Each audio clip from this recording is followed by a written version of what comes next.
Fellow Zimbabweans, I come to you at a time when our nation and the rest of the world are facing a deep crisis due to the COVID-19 pandemic.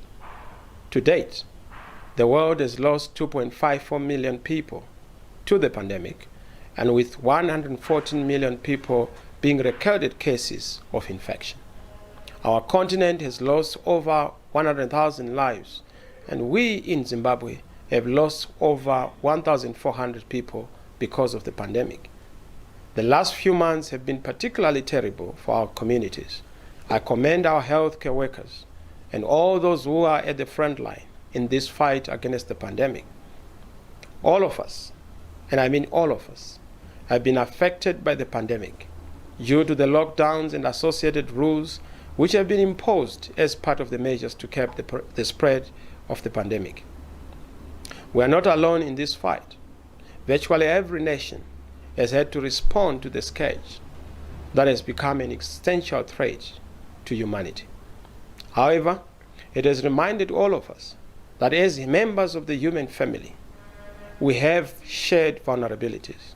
And the importance of it is that in enhancing our networks of cooperation and assistance in the face of this common enemy, we are able to build stronger bonds. I commend the excellent work of everyone who has worked hard and invested much to the benefit of the whole world to find solutions and to protect humanity from this deadly pandemic. In our context, Zimbabwe has been unique. Zimbabwe is weighed down by a twin crisis, the COVID-19 pandemic and a bad governance authoritarian pandemic. Rising authoritarianism has rendered the state unstable, saddled with serious contradictions. Unstable, oppressive regimes are known to be very dangerous to their own citizens. The gross human rights violations against regional and international instruments must be seen with this and in this context. But we must not lose hope. Storms must make us stronger, yet they never last forever. My fellow Zimbabweans, I do not take it for granted that we are able to meet here today. Our families, communities, and the nation have been buffeted by multiple tragedies. I stand before you with grief and in grief. It is hard to sleep at night when I know that there are families that have lost their homes, their land, their livelihoods, their only means of survival, their opportunities, not because of natural disaster, but as a result of many mad actions, omissions and commissions, by cruel actions driven by greed, lack of empathy, and of course the numbness of compassion. My prayer every day is that we never lose our ability to have compassion for each other, to feel for each other. The blows of COVID-19, corruption, the collapse in our healthcare system, unemployment, and other demands that have continued to affect us, continue to demand that we answer to the call of action. It is in this context, fellow countrymen, that I present to you the Zimbabwe Agenda 2021. However, before I do that, I must comment on how we have fared in the past year. We have done very well, and I must conclude by celebrating and congratulating all of you, because we are survivors. We have survived. 2020 was a difficult year. 2020 was a difficult and very, very dangerous year because of the pandemic, but also because of other problems. It was a difficult year in the context of the fact of the forces that were deployed against us, the people, but also against us in particular within the progressive movement. In itself, it has been a very strong testimony of the strength of the idea that we represent and the undying spirit of our people. In 2020, we faced the crisis, as I have already indicated, from two sources. The first was a crisis that I have already referred to, namely the crisis of the COVID-19 pandemic.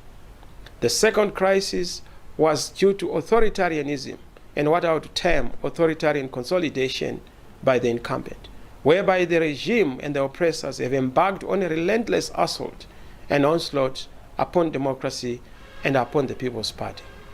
This assault involved the use of the state machinery to subvert democracy and the will of the people.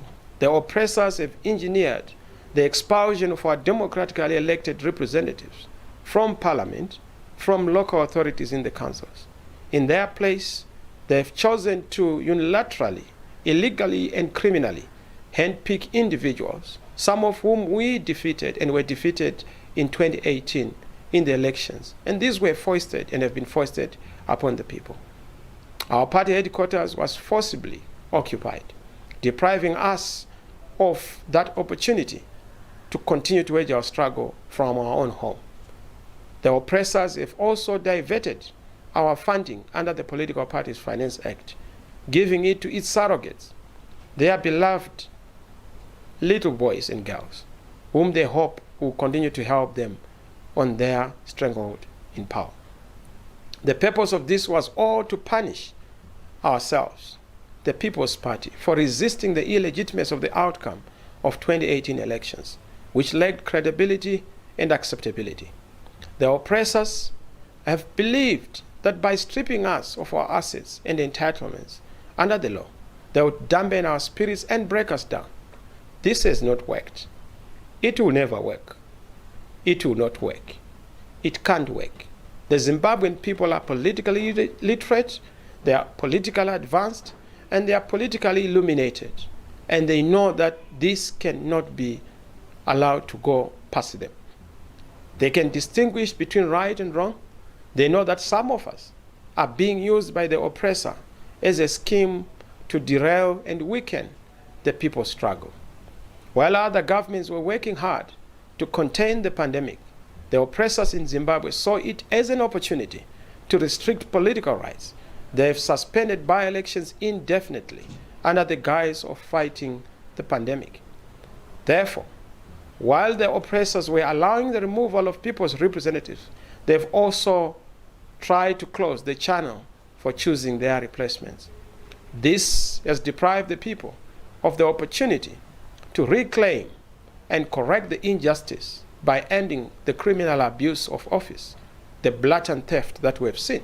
Despite all these attacks on our party, we refuse to be cast as victims. Rather, we are survivors and winners. For when someone works so hard to try and destroy you, and they fail, it is because you are strong and you are a winner. We are invincible. We are indomitable. We are unconquerable. We are grateful mainly to you, the citizens, for continuing to believe in us, even against all odds, even as the oppressors and the terrorists have ganged up against the people and their project. This year, we'll see us consolidating, showing resilience and resistance.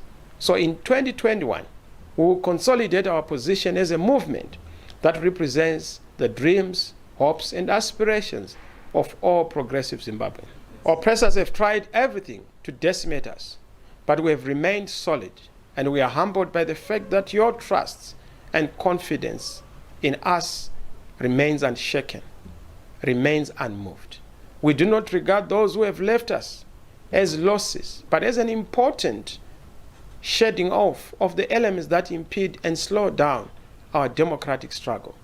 This struggle is not moved by those who have mercenary zeal, but by those who are driven by missionary zeal. Those who want to eat have no place in this train of democracy. This is not about the pioneer column mentality. This is not about the Last Supper or a departure lounge mentality. It is about serving the people, not about our stomachs. It is about what we are giving, not what we are taking. It is about what we are going to do, not what we are going to be. And that is what makes us different. We have identified that the strategy of the oppressors is to create a controlled opposition, a government-controlled opposition under the command politics that has become the hallmark of this establishment. They hope to effectively establish a one-party state in all but the name. And we hope to see how they are going to do it, but we will stop them. We are back to the late 1980s, when ZANU-PF tried to push the one-party state agenda. That will not happen. It will not happen under our watch. We will stop them. We will stop dictators. We will stop oppressors. Now we see that the oppressors want to create a facade and a charade with a controlled opposition that sings from the ZANU-PF hymn sheet, that obeys ZANU-PF dictates and commands. This is not the year of allowing that. We are consolidating citizen action, but also the year of resisting the creation of a controlled opposition, creation of a controlled and captured alternative. The march towards a one-party state politics in this country is not going to be allowed. It is the year for both consolidating our party and also a year for resisting any machinations by the oppressor to build a controlled opposition. The oppressor cannot reform. It is clear that the oppressors have failed to reform. Actually, they've proven to be the worst than their predecessor. The year 2021 will be marked with peaceful resistance and resilience. The language of the oppressed is to resist the oppression. We will peacefully resist and oppose evictions, demolitions, and any violations of people's freedom and citizens' rights. We will peacefully resist and oppose sustaining businesses and companies that oppress us, the people. We will peacefully resist and oppose institutions that oppress us, the people. We will peacefully resist and oppose those that seek to undermine our democracy, attack citizens and their freedoms. We will peacefully resist all those who oppose us in our constitutional conduct and behavior and exercising our rights in terms of the Constitution. And we will oppose all unconstitutional acts. We will peacefully resist and oppose weaponization of the law and the justice system in our country. We will peacefully resist and oppose illegitimate, the oppressors that rigged and that continue to rig elections in our country. The people's agenda is to maintain the fight for democracy and to overcome the obstacles that have been placed in our own way. We will use 2021 to reconnect with the grassroots, which remains the anchor of the people's struggle, to embark, of course, on a major recruitment drive, both at home and in the diaspora. Allow me to state this. 2021 is a special year. It is a turning point in being a year of citizen convergence for change. This is our year for change, our year for reforms, our year to converge and come together. This is no longer about where you belong. From the churches, the trade unions, our labor, students, women's groups, our traditional leaders, our war veterans, every citizen, the vendors, the informal traders, this is now time to converge and come together. Save ourselves, young people, the elderly. We need all to come together. Igorere sungano yevanu yeshanduko. Umnyaka wabutano wabantu awalwela inkukuko indebele. This is the year to converge. This is the year to fight for change. This is the year for the citizen to be respected. Our agenda for 2021 is to bring citizens together under a new consensus, a new convergence, a new alliance, a broad tent, to speak with one voice, act with one accord, and win Zimbabwe for change. Change will not come if we wait for some other person or some other time. You and I are the ones who have to come together and to be the ones we have been waiting for. We are the change that we seek. The theme for this year in our Agenda 2021 is informed by key words: change, citizens, convergence.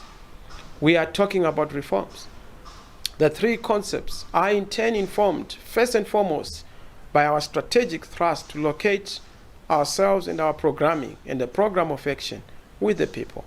Secondly, the issue of convergence is the citizens' talk around the strategy to initiate the formation of a broad alliance of citizens and their groups in their various forms. Democratic forces need to confront the national question as a collective of forces in a manner that should result in change and reforms in Zimbabwe, in the lives of Zimbabweans, in particular around the issue of the governance of our country. We need to do this. Thirdly, the theme is also informed by the desire for us to assert our leadership role in the alternative in our country as the main alternative voice of both reason and transformation. And let me just emphasize this fundamental point. Our thrust as we go into this year is to make sure that on citizens, we are giving citizens the lifeblood of all the work that we do. I have had to learn in a very difficult journey that anything we do over the years is all about the people. Political power lies in the people. Political power comes from the people. So we are from the people. We are for the people, and we are deployed to lead and guide, lead the people. I will never leave the people behind. In our programming, in our decision making, and in our messaging, you the people, come first. It is all about you. It is your party, it is your struggle, it is your country.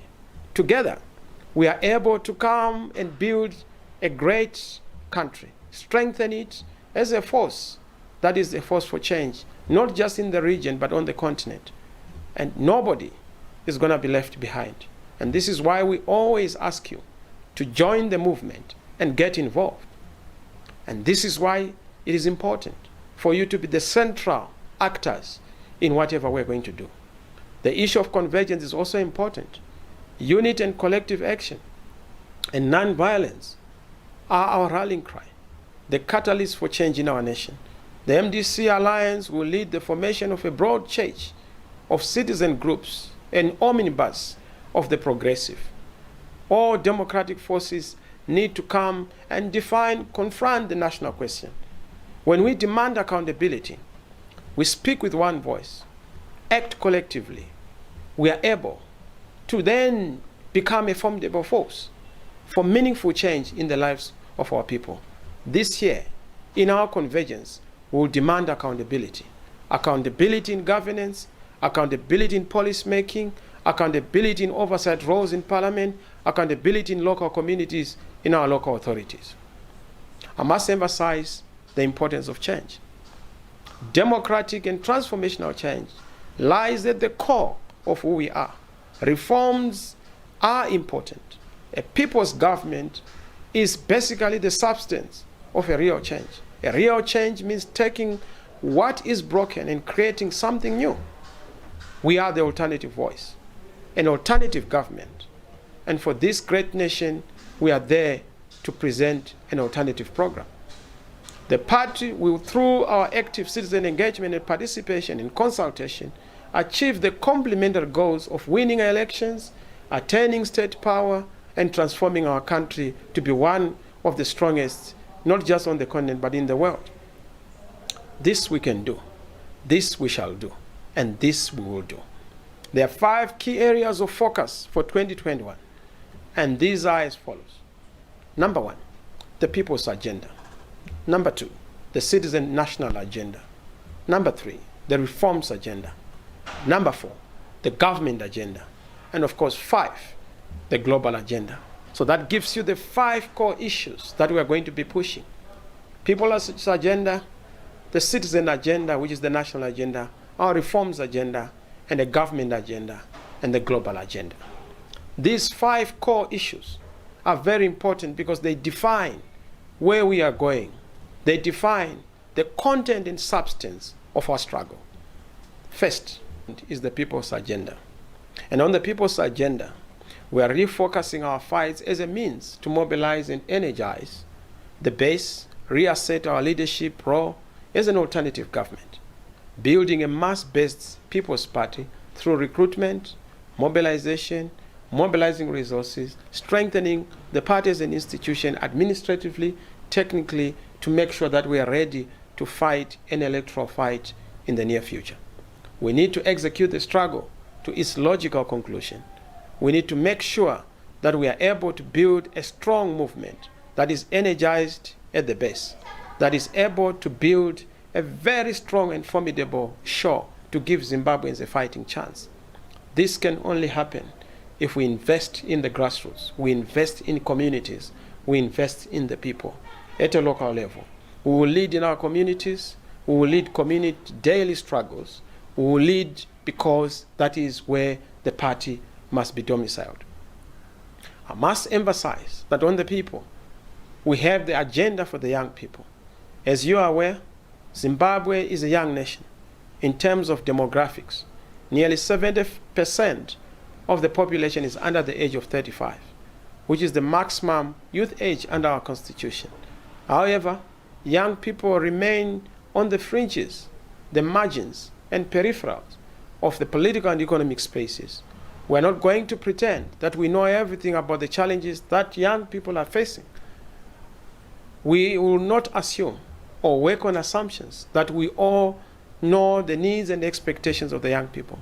Instead, as a leadership, we're going to make sure that we build values of consultative politics. We want to embark on a major consultative drive and engage young people across the breadth and length of this country. In Matabeleland, in Mashonaland, in Manicaland, in Masingo, in Midlands, in Harare, in Ulawayo, we want to make sure that both young men and women, rural and urban areas, are engaged and are at the forefront and at the core phase of the struggles that we are going to fight. Our agenda for young people is to construct policies that are informed by their needs, that are informed by their expectations, policies that come from them rather than imposed on them from the top. We do not want to do policies for youth without the youth, purporting to know what they want. It is time to acknowledge the role that the youth play, and they are not our future. Young people are not our future. They are our today. If we are to harness the full potential and our full potential as a nation, we need to invest in this generation of leadership in Zimbabwe. Young people are leading. They are leading everywhere. Within the economy, in the arts industry, they are leading everywhere. Young people are leading even in churches. They are leading even in agriculture, in our farming. They are leading even in government. Young people are leading even in political parties. And young people, remember this. You are the face and force of this nation. You are the voice that should count. Your voice counts. Your voice matters. Your role makes a difference. Your role is going to make our country a great country. Making Zimbabwe great is only a possibility on account of an active force of young people. We want to give space to you, the young people, to listen to you, to construct policies together that will respond to your needs. One of our founding fathers of our nation, Dr. Joshua Nyongolo Nkabu-Kongomo, once said that young people will save Zimbabwe. That's why Zimbabwe will not perish. And let us do what he predicted. I'm sure that we will not disappoint him. He was a man of great wisdom. You would be proud to observe how young people in this day are taking the lead to save the country, to entertain the country, to lead the country, especially leading the country from the depths of authoritarian rule. Part of the key agenda under the people's agenda is to consolidate the people's part and to build this part on the recognition of the core strengths and appreciation of the points that require improvement. I've already stated that the oppressors sought to suffocate us by depriving us of our hard-won income, our hard-won votes, our hard-won mandate. But the MDC Alliance, which was entitled to the public funds under the Political Parties Finance Act, was deprived of that allocation. However, those funds have now been criminally, unlawfully, and unprocedurally diverted to another party, a party that lost elections, the MDCT. This is a scandal of the century. This party had no place on the ballot paper in 2018 and did not earn the right to any entitlement from the citizens. We must therefore rely on our members, because we know that there's been a criminal abuse of office by the incumbent to allocate resources to those who do not deserve, against the wishes of the citizens. For that reason, we are going to rely on you, the people of Zimbabwe, our members, our supporters, our leaders in the various stations of life, and you, the workers of Zimbabwe, colleagues who are able to mobilize resources to fund their struggle. We are therefore going to embark on a major fundraising activity and drive this year to make sure that we have a home at every constituency, and in every village, in every area and settlement. We are confident that the citizens, you the citizens, who respond to this call, the resource mobilization agenda will be implemented together with a massive recruitment agenda, with a massive mobilization agenda, with a massive organizing agenda to make sure that we are also making our young people active, we are making our adult population active and involved in this political struggle. Second, the reform agenda, or reform agenda, the item number 2. We need electoral and political reforms. We need a return to legitimacy and democracy in Zimbabwe. This is the reload document, our pathway to democracy, our pathway to legitimacy. Pushing for reforms and the reforms roadmap and pursuing the reforms agenda through our various zones of struggle is a core and critical struggle. We are going to be active on the street. Those who occupy the street will ultimately occupy the state. Citizen mass action is going to be our immediate point of reference. Elections are going to be our core area as a zone of struggle. Parliament is another zone of struggle. Local government is a zone of struggle. We want to make sure we guard these zones of autonomy. Diplomacy, foreign relations is a zone of autonomy. And we must guard these areas. Courts, the media, the state, we must occupy these zones because these are zones of struggle. We have identified them and we need to control, lead, and dominate them. The agenda for political reforms has been on the table for many years. When the MDC was founded 2 decades ago, the agenda to reform and reform in governance was such a big one because governance was already in terminal decline. The transformation of governance, the society, remains at the core of the national agenda. However, history has shown that there are impediments to the path to power, to the path to transfer of power. It's one thing to win elections. It's another one to transfer power. It's one thing to appeal to the electorate. It's another one to convince the electorate to give effect and to be just to what the electorate would have determined. So we need, as a matter of fact, to deal with this electorate dichotomy. By the electorate, I mean the securocrats, the technocrats, the bureaucrats. They need to understand that ultimately it is the electorate that should define and determine who should govern and who should occupy the office of civilian authority. It is important to have free and fair, credible elections because they provide the basis for legitimacy. Without legitimacy, there is no accountability. Without legitimacy, there is no performance. Without legitimacy, there is no credibility. So it's important for legitimacy to be a big factor because that is what gives birth to a stable state. This is what gives birth to a stable state and a stable people. We have seen that no matter how many elections are held, if there's no legitimacy, if there's a deficit of legitimacy and a deficiency of the endorsement of the people, the country will remain stuck in the doldrums of failure, in the doldrums of incompetence. And we have seen this. We need Zimbabwe to return to legitimacy, openness, and democracy, our reload matrix, our reload pathway. This is the sole reason why we continue to advocate for political reforms, chief of which the reforms entail the electoral system being changed. Indeed, this is the principal reason why we have called for dialogue, not to try and secure a seat around the table in government, not to a government of national unity, but yes, to a nation of national unity, so that we are able to face together. We have dialogue not to share power, but to share a vision. We have dialogue not to share seats or spoils of electoral outcomes, but to make sure that we are able to share a trajectory at various levels as a people. It is not about finding accommodation in this system. We have never been people who are about personal entitlement or aggrandizement, but to play a part in designing an electoral path that would prevent the risks of illegitimacy that have always affected our past elections. Political reforms are not merely changing the rules of the game on paper. They must be realized in practice. In this regard, human rights abuses, selective application of law must stop. There has to be and observance of the rights of the people, their fundamental freedoms.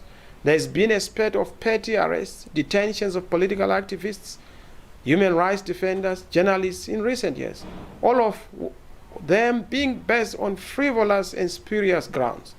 Look at what has happened to our legend, Hope Chingono. Look at what has happened to our own senior leaders in the party. There are far too many to mention. Look at what has happened to even our luminaries and citizens in society. This does not only damage the national country's standing in the community of nations, but it also, in a way, increases the insecurity and vulnerability of our citizens.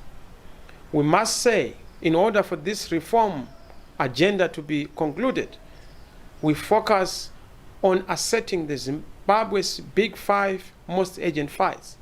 As you know that in 2020, we had 5 big fights that we articulated. But for this 2021, those fights subsist and we continue with them. The first one is the fight for a people's constitution and constitutionalism. This will be a fight to defend the preservation of the constitution that the people put in place, demanding that it is implemented with all its laws aligned, in particular issues of devolution, issues of making sure that we have independent institutions being entrenched. And of course, in that regard, let me underscore that we strongly oppose Amendment number 2, which seeks to entrench and introduce imperial presidents and reverse the gains of a constitutional democracy that we attained through a referendum.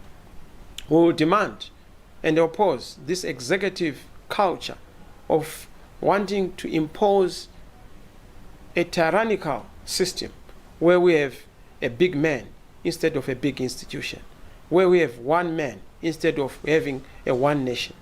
This is going to be our big fight. Item number 2 is the fight for livelihoods, the dignity and a better life. We will champion alternative policies and demand that we address the needs and challenges of Zimbabweans, in particular the working people in their various sectors, our civil service, our doctors, our health workers, our teachers, our private sector workforce, informal traders, and vulnerable groups in both urban and rural areas. The success of this fight will be anchored on alternative economic policies, and we will engage citizens to articulate our alternative economic policies. We have our smart blueprint, our dictionary to solving economic problems in Zimbabwe, and we have the answers. We know that they have the problems, they have the questions, but we have the answers. And for that, we will engage citizens to demand sound economic administration in the administration and in the superintendentship of the affairs of our nation. Distortions and contradictions in the economy must be eliminated. Zimbabwe must dollarize, not to have these contradictions where you have RTGS, EcoCash, but without a standard. We need to dollarize wholly, formally, and to be able to have a single price so that there are no distortions, there's no arbitrage, there's no rent seeking, there's no kind of economic manipulation that we are seeing affecting ordinary people. We will demand a decent wage and salaries for all our workers. Our civil servants, men and women in uniform, must be well remunerated. They must be well fed. They must be well looked after. They need to be happy. A happy men and women in uniform is a happy nation. They carry the badges of honor. When they are putting on those national uniforms, they are doing it on our behalf. We must encourage them. We must support them. We must take care of them. We must look after them. And of course, we also expect in return professionalism, because that is all we are asking as citizens. We also are going to emphasize a very robust economic agenda to make sure that our economy is pulled out of the doldrums. This is as a result of sheer incompetence, mismanagement, poor governance, corruption, which have all led to misallocation, misappropriation, and even the issue of stealing of scarce resources. Get a case in point of ministers who have literally raided the coffers of our nation. Ministers who have literally been caught in the cookie jar with their hands in the cake of our nation, in the pie of our nation.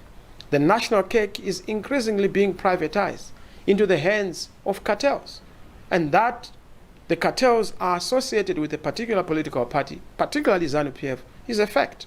Policy inconsistencies, human rights abuses, insecurity of the private property, especially the rights, all combine to discourage investors to seriously consider Zimbabwe as a viable destination for investment. More significantly, terrorism, breakdown of rule of law, the issue of violating citizen rights, inconsistencies in the cockpit of leadership, police clashes, and police contradictions have all militated against our country being a safe zone for investment. More significantly, we continue to hold the view that illegitimacy is a significant barrier to Zimbabwe's economic progress and its prosperity.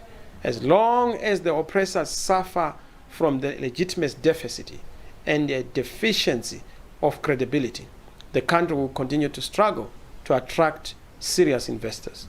In fact, what we have seen is that the country, instead of attracting investors, it is attracting dealers who are coming here to give us a raw deal. We need genuine investors who are here for a win-win situation for themselves and for our nation.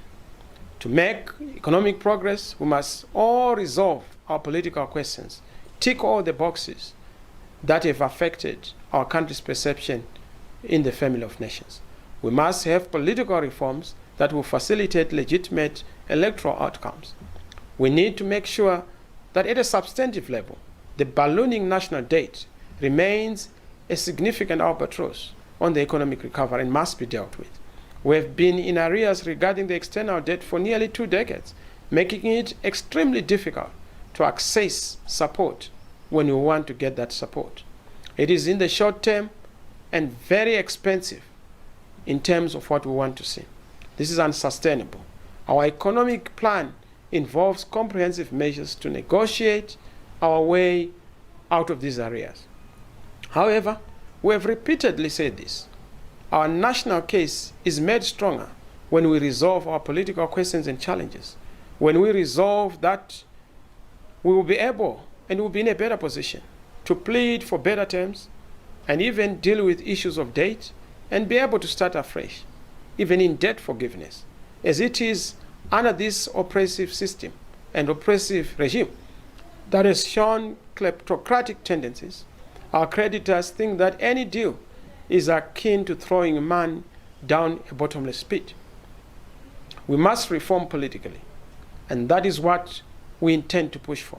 Still on the economy, we also want to push ahead with better policies for resource extraction, processing, in the idea that local resources should benefit local communities. Not only that, we need beneficiation. We need to make sure that in Kwekwe, where gold is being mined, let's have a gold industry so that international players, investors would come and trade in gold in Kwekwe. That is a sign of smart economics, a sign of progressive economics. We've also seen that there is a sign of incompetence and unbridled greed among the elite, particularly in the communities where we have seen communities being bastardized. Chiadzwa is a case in point. Chingwizi is a case in point. We also have Chilonga as a case in point, and many others where people have been displaced. In Wange, where power lines are just going past the people without benefiting the people in the local communities. People in Binga who see a lot of opportunities and resources, but without benefiting from them. This must stop. The issue of diamonds that have enriched political elites and their foreign allies must also be looked into. Our agenda is to ensure that natural resources do not become a case, but become a blessing. God bless us with all these resources, and we do not want to take this as a case, but to make sure that it's a blessing that will benefit all the citizens. Dividends going into health, going into our roads, going into our schools, and going into our infrastructure.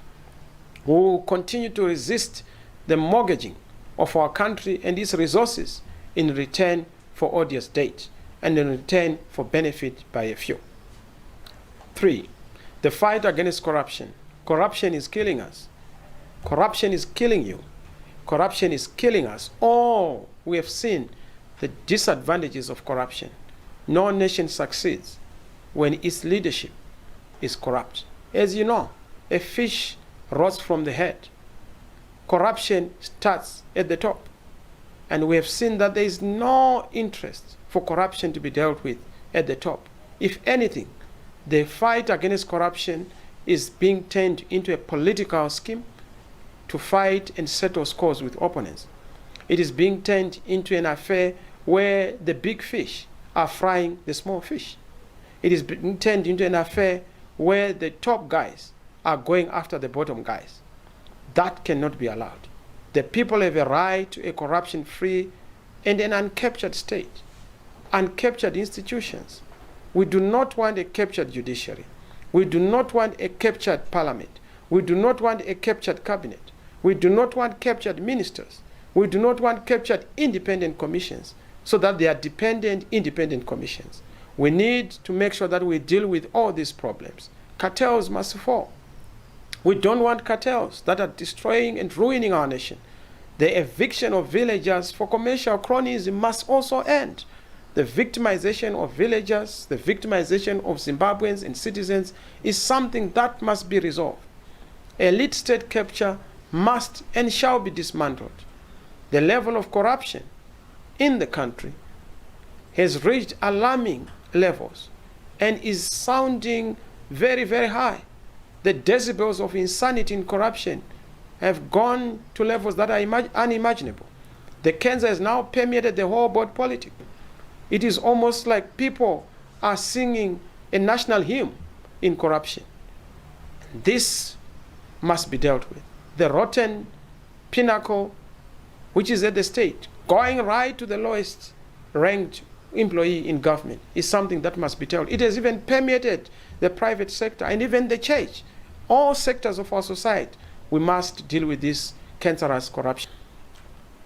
The cancer of corruption is also now assumed another dimension, the dominance of toxic cartels. All key business engagements by the government are now monopolized by a cartel of a few individuals. This menace has milked the country and resulted in downstream suffering of ordinary people. The capture of the state also involves the capture of other pillars of the state and agencies that include some important elements within government. That cannot be allowed. There can never be an inclusive and shared growth in an environment where the state is belonging to a few. This fight will therefore be focused on exposing corruption in the country and demanding accountability from all. Demand accountability at a national level. Demand accountability even at workplaces. We need people to account. Number 4, a fight for a people's government and reforms. This is an important one. We need a new way of governing Zimbabwe. We need ethical leaders. Zimbabwe needs new leaders. We need leaders, not rulers. Leadership is about values, ethics, and integrity. Zimbabwe won't be able to have its pulse again. We will never be able to resuscitate our pulse rate without ethical leadership. We have seen rottenness in government. We have seen rottenness in how we transact our business in government. We have lowered the standards of accountability and integrity. You will find that we have institutionalized lying, government specializing in giving citizens falsehoods, even propaganda. That cannot be accepted. We need to restore dignity, integrity, and restore the broken social contract. Consent must replace coercion. The authority to govern must and is derived from the people. The people of Zimbabwe and the international community do not believe that the government formed after 2018 elections represents the will of the people as expressed during the 2018 election. That's why government has not been able to pull all the people. Even if you go by the disputed ZEC results, the nation is divided. Mr. Mnangagwa is leading half the population, not the entire population. The entire population has to be involved, included. And to include them, there has to be an understanding of that sentiment and mandate. That is what we represent. It is evident that this political legitimacy deficit, notwithstanding the legal legitimacy bestowed by the court, has hindered the ability of the regime to govern effectively because there is no trust between the governed and those who are governing. This has caused a massive performance legitimacy crisis and an insurmountable trust deficit. The trust deficit has in turn created a confidence crisis that has also shown itself in the economy, that is now shunned by both domestic and international investors. This fight will therefore be focused on bringing to the fore the political legitimacy crisis, which has led to the performance gaps and the legitimacy gaps manifesting in a non-performing and non-delivering economy, with the objective of a soft landing of the crisis through political dialogue, and if need be, to make sure that there has to be pressure for that dialogue to be realized in returning our country to legitimacy. I've heard a lot of people say, why are you not dialoguing without clear parameters? We do not want to dialogue just to enter into a chorus. We don't want a choir of yes men or yes women. We need to make sure that the nation is built on the foundation of all the key tenets, all the key questions, all the past challenges, past omissions, and commissions to be resolved and to be sorted. At the heart of the resolution of the national question is the urgent need for the country to embark on and implement a raft of political reforms, a menu of political reforms. The country to date has actually failed in its re-engagement efforts with the international community because it has been paying lip service and paper commitment to urgent need for political reforms. The fight for political reforms is an important one. It is clearly articulated in our policy document for the alternative legislative reform agenda on elections, the PRICE document, Principles for a Credible Election. It is there.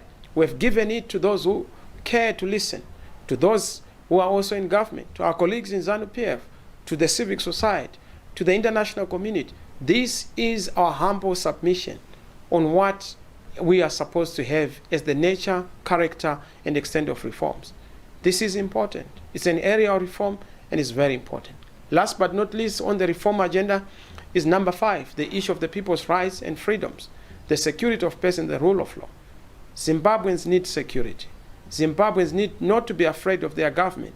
The government must not be kuzeza baba, really binya, terrorizing people. Government must be a friend of everyone.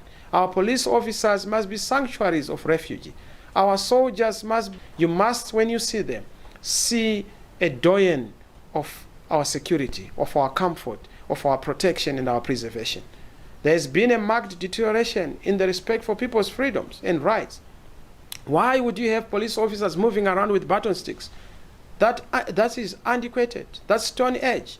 Baton sticks are for animals, not for human beings.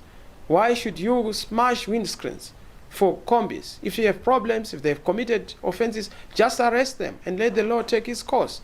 Why are you taking the law into your own hands?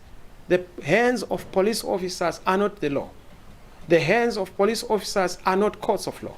So we cannot have those hands being reduced into instruments of terror against citizens. Democracy has been bludgeoned, and the oppressor has attended to corrupt, violent, and dictatorship of proportions that have never been seen. That must stop. That will not be allowed in a new Zimbabwe. That will stop. Our police must know that they are for the people, for the law, and for the country, and most importantly, for God. They must respect the rights of citizens. Our fight for freedoms will focus on the deteriorating human rights situation in the country, which has seen the state using lawfare to persecute dissenting voices, and also especially our leadership of the party. On that reform agenda, there's the issue of the diaspora. It is common knowledge that our country has experienced an exodus of large numbers of people, possibly over 5 million over the last 2 decades, and that forms the largest part of the diaspora section in population. We want to thank you, those who are in the diaspora. You have done us wonders. You have kept us going. You have sustained families. You have kept us going, and we want to thank you for that. You have remained attached to our country. You have dedicated members and our families. They are dedicated members of our nation. Indeed, last year, the Reserve Bank of Zimbabwe reported that diaspora remittances were up 45% between January and September 2020. Diaspora remittances are a major source of foreign currency in our country and a major source of livelihood and survival. Kudos to our fellow citizens in the diaspora. Thank you once more. We therefore have to, although we lament the loss of skills, thank them for benefiting our country, particularly as we benefit from the remittances from their contributions. It is very important to know that certain countries have been sustained by remittance from the diaspora. Eritrea is a case in point, and many others. We also have to harness this important element, but not just get resources without also giving them rights. It is very important that the Constitution acknowledges dual citizenship, something that we have fought hard to also have, despite resistance from our estuary friends. However, the country does not give enough in terms of respect to our fellow citizens. The electoral system, for example, remains so exclusionary, meaning that those fellow citizens still cannot enjoy one of the fundamental rights of citizenship, the right to vote. We will push for the agenda for the diaspora to vote and for more inclusive policy so that those in the diaspora are not only in political participation but also in economic participation beyond remittances, so that we don't just receive from them, but we also give to them the rights that they deserve. If we can have policies that are friendly to our foreign investors, surely there is no reason why we cannot have targeted policies that promote our own domestic investors who are in the diaspora, the members of the diaspora. The third agenda, which is important, the citizen agenda, the national agenda. We intend to build a broad tent, building a broad alliance of citizens for change domestically and internationally in pursuit of resolution and the resolution of the national crisis. Nation building is important.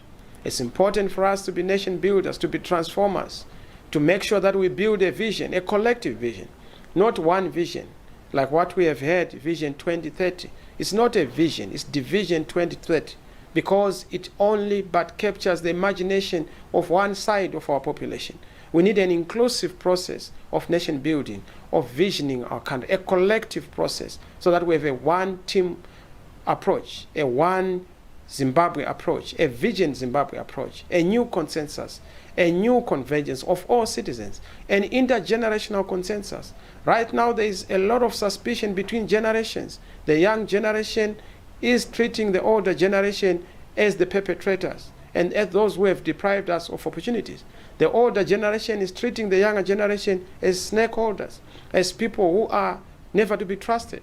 So it's important for that intergenerational consensus to be built, so that we build a one team, so that we become a nation, not just a country, so that we become a people, not just individuals, so that we become one common agenda and one common direction going forward for the common good. Our fourth agenda item is the government agenda.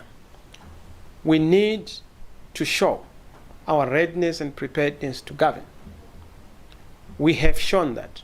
We did it in the inclusive government. We did so well. You know that the ministries that we managed were top-notch. We can do it. We will do it again. But in our own approach, we are going to resuscitate an effective alternative cabinet model. We will have a new Zimbabwe Policy Dialogue series and forums to make sure that we are articulating our alternative policies. We have those policies that can rescue Zimbabwe, policies that can take us to another level. We are also going to insist on an annual policy conference to be able to get people together, to move people together. Also on this one, we will encourage the coming together as a way of creating a platform for the convergence that I spoke to on the issue of nation building and national agenda, to have a convention of all Zimbabweans, churches, labor, students, women's groups, young people, political parties, government, to come together in a convention, articulate the reforms, articulate the kind of country we want to see, the nation we want to build. This is part of a government agenda.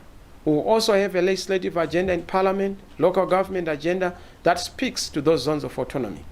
As an alternative government, we are always in a state of permanent readiness, ready to take over and govern in a manner that gives opportunity to all. And that makes our country, greater than any country on the globe. The People's Party will continue to develop and update its readiness to govern.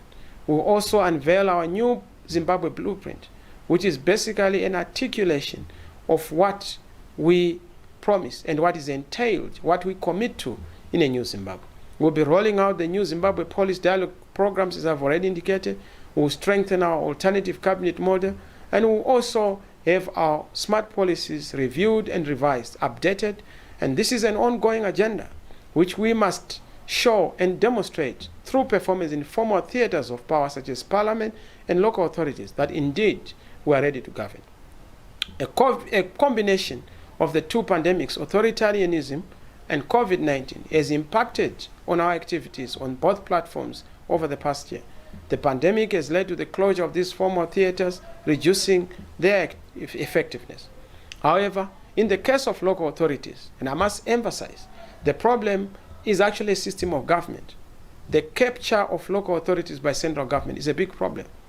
Everything is actually being done by central government, but when it comes to responsibility and accountability, it is archived and sent to local government. That is a problem. Local government cannot be local government if it does not have power, authority, and devolved power to be able to do what they're supposed to do. So the legislation needs to be changed to give authority and power and accountability. The minister of local government must not be the mayor of mayors. He must not be the mayor of all local authorities. He must be out of local authorities as a matter of urgency. We need a structural problem to be dealt with. This is a structural problem that affects the efficacy and efficiency of our local authorities. The oppressors have no incentive to make changes that would free local government from the clutches of central government.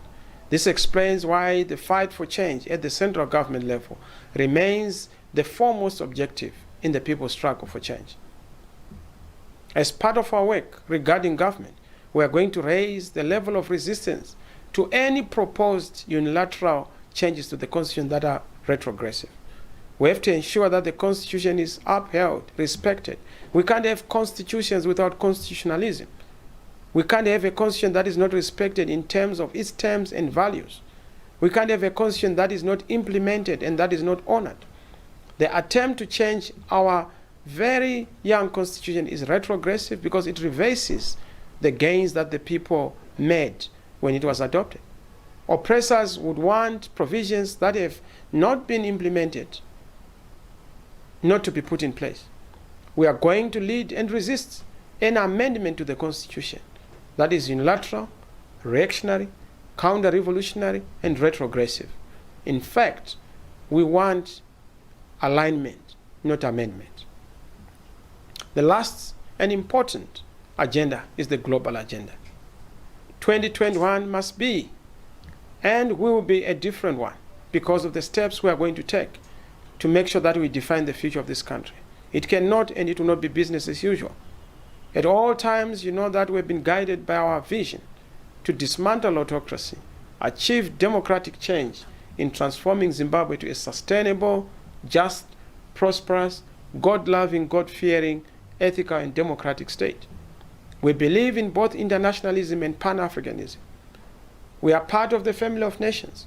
We believe that despite our differences, we have a shared common interest. Indeed, our national interest is best served by working together and cooperating with other progressive nations. A nation is not an island. We are because they are. So we believe that we are going to be pushing a very radical and robust program of a new Africa, the vision New Africa. And as Africans, we acknowledge our shared history, not just of subjugation, but also of resistance and triumph against all odds to govern ourselves. Our liberation struggles are a case in point. Nevertheless, despite all these liberation struggles, heroic struggles against the colonial order, Africans continue to suffer from the twin challenges of a deficit of good governance and also the big man syndrome, men who refuse to vacate power because they are corrupted absolutely by power. The New Africa focus will emphasize the vision for a new Africa We'll also be building strong networks with emerging young leaders, with emerging progressive leaders on the continent, centered on shared democratic values such as respect for human rights, freedom, fair, free elections, guarding against electoral authoritarianism, elections without democracy. We have upcoming elections in Zambia, Kenya, Ethiopia, and other such countries. We as Africa, and indeed the world, must not endorse fraudulent elections. We must have the high standard of elections on the African continent. Another area of focus for us is to build this new Africa consensus that is based on transparent governance, especially in the extractive sector, in the context of illicit financial flows. The new Africa focus must breathe life into the African Continental Free Trade Area, the Agenda 2063, but also making sure that we are able to have a borderless Africa, a one-visa Africa, so that there is no need for us to have a visa. We must also begin to build infrastructure. Why should our calls to Malawi go to France first? We need internet exchange points, termination points here on the African continent. We need to build international standard roads on the continent. The Cape to Cairo vision that speaks to solid infrastructure, solid media on the African continent, so that we are able to tell our story as a great continent, so that we are not a dark continent, but a great continent. We support the struggle for African nations to be recognized as equal partners in all spheres. And of course, we call on our brothers, sisters across the globe and the continent to support democratic growth and economic prosperity for all. We detest rigging of elections and dictatorship. We reject efforts to entrench authoritarian regimes on the continent. And to this end, we will then forge solidarities with states and progressive movements that are advancing democratic ideals and transformational leadership. For Zimbabwe to boost its prospects of recovery, it needs to be fully integrated into the family of nations, not as a terrorist nation, but as a tourist nation. This is not achieved by performing a window dressing exercise or undertaking false reforms. Rather, it needs real, deep-rooted, substantive root and branch reforms that demonstrate a commitment to good governance, transparency, protection of human rights, rule of law, and adherence to norms that are generally accepted in progressive societies. Our Global Advocates campaign is going to be rolled out. We will mobilize the international community in the support for the struggle in Zimbabwe. We are going to make sure that we build the international community as a scaffolding mechanism, an assurance to the Reload program, a return to legitimacy and democracy in Africa. We believe in Afrocentric focus, targeting all the key blocks on the African continent and the African Union. Africans can do it. Africans can govern. Africans can lead. Africans can solve their problems. We need that kind of an approach. International solidarity is also going to be important. We must not expect to just receive solidarity, but also give solidarity to other progressive struggles globally, especially in Myanmar, Hong Kong, and elsewhere. In Syria, we should also be working closely with our various international progressive partners and other such platforms that are important to strengthen multilateralism, deal with the challenge of climate change, deal with other pertinent questions that are supposed to be resolved. The hour calls for us to step outside our comfort zones, to use whatever we have, to focus on rebuilding our nation, driven by love instead of self-interest. Community needs over private gain. We have the opportunity to join hands together and be able to do the work that we are supposed to do, that needs to be done, to stop this cycle of destruction. I believe that we have what it takes to join hands, to work together and build. I believe that we have what it takes to save lives. And I see that we are losing mothers and babies because of the health system that has failed us. It reminds me of the opportunity that I have had that is being denied to others who cannot even raise a family. I believe that we are at the apex of our destinies to step into our callings and to be the voices that embody justice. We cannot demand in others what we cannot practice ourselves. If Zimbabwe is to rise from the ashes, we must reflect, reform, and transform. It is time for us to clean our own government, clean up our government in terms of practice, in terms of orientation and content. Our crisis in leadership must end. We demand accountability. I'm appealing to all of you Zimbabweans and friends of Zimbabwe to all join hands with us as we work to eradicate poverty, as we work to reform our institutions, as we work to save our democracy. Zimbabwe will rise from the ashes. Zimbabwe will rise again. Zimbabwe will be made great again and even greater. Zimbabwe will rise as we work together. I challenge you to look beyond our differences. I say to you, we must embrace each other, embrace one another, not embarrass one another, and have this opportunity to embrace to build a great nation. We can do this without undermining one another. We cannot do what we have to do without each and every one of you. Finally, I call upon every Zimbabwean to come and join hands as we all rise above the challenges of our time, rise above our pet differences, rise above our stations of life, and be able, as Zimbabweans, to all come. Come, let us join hands. Come, let us reason together. Come, let us have our dignity together to save our lives. Let us work and walk together. Let us all fight together to end this suffering, to build a better country, a different Zimbabwe. Let us all come and make one thing. We are better together. We are better united. We are better when we have all our efforts united for the common good. We are better when we are all united by the bond of love, rather than the petty and artificial differences that divide us. Join us to make the history. Join us to make Zimbabwe great. Join us to come and converge and be the citizens. You are the citizens. Do it, make it. Let's converge. Let's reason together. It is very important to all come together and move together. Let this year be your year, the year for citizens to converge, the year to correct the mistakes of the past, the year to make sure that Zimbabwe is brought back on track. Zimbabwe is made great as a nation. Let's do it for our future generations. Let's do it for our nation. Let's do it for our nations. Igore resungano yevanhu yeshanduko umnyaka omutano wabantu abatwela inguquko. From Zimbabwe, we are able to launch a progressive struggle from Zambezi to Limpopo, building a great Zimbabwe, making a Zimbabwe that is greater, the great Zimbabwe. One people, one vision, one nation, always for a greater Zimbabwe, always for a better Zimbabwe, always for you. Winning Zimbabwe for change, change that delivers. God bless you. God bless Zimbabwe. God bless Africa. God is in it. Be blessed this 2021. May you succeed. May we fight for our land. May we build Zimbabwe.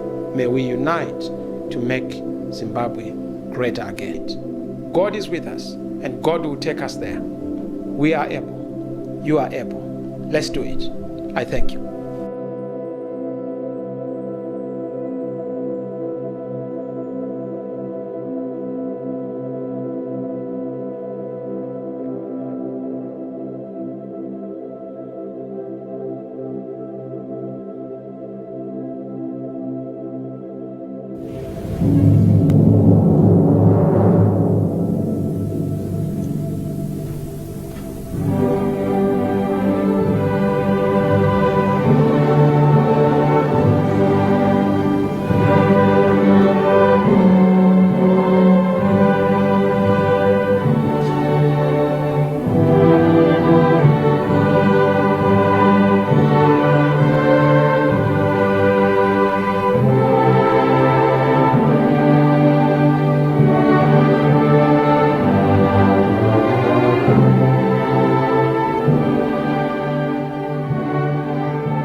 you.